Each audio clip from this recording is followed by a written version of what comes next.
they answered that the ball is down. Since these are balls, so they are representing the balls is down, has gravitational potential energy because of its height. Tama ba nga? Tama ba na there are gravitational potential energy in this ball? In this ball? Yes, because this picture is an example of gravitational potential energy because the gravity pulls them to the ground, then created another energy such as kinetic energy, and this waterfall has also can also convert it into electrical energy. Now, the second one, what kind of energy presented while it's moving? So it is kinetic. The next one, their answer, what do you notice about the energy involved? So the energy does not gone because it is transferred from one form to another. So same answer, which is correct.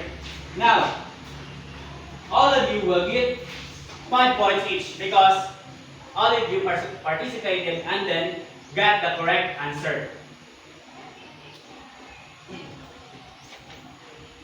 Do you have any question? None.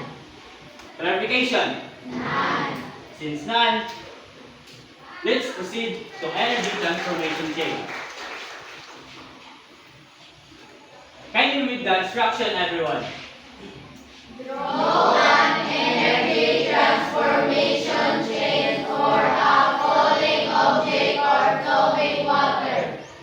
Label the energy changes potential kinetic. Okay. Are we clear with this instruction, class? Yes. Clear ba? So, you just draw an energy transformation chain for the falling object or a flowing water. Then label the energy from what it starts and what it's become. Is that clear? Yes. Okay. Can you get this?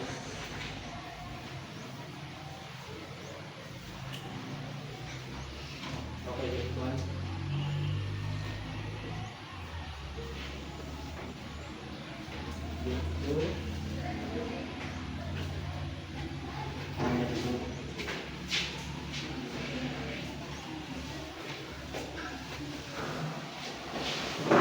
Okay, you have 5 minutes to finish this task. Your timer starts now.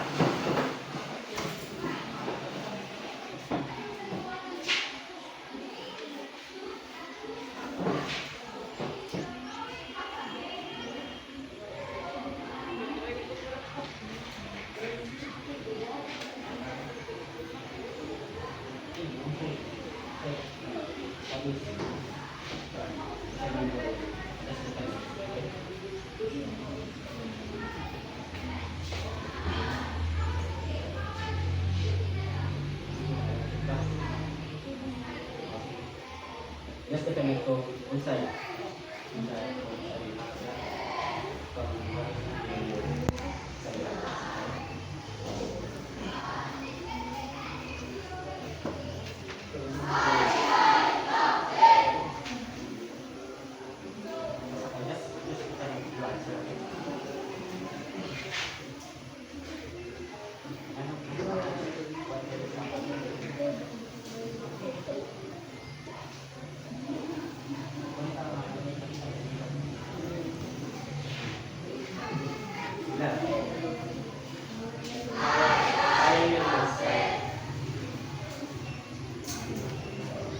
Okay, 3 minutes and 35 seconds left.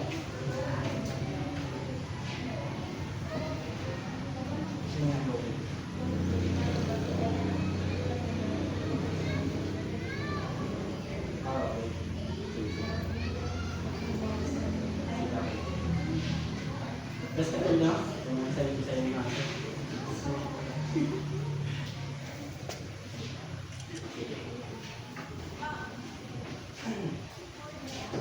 Last 3 minutes left.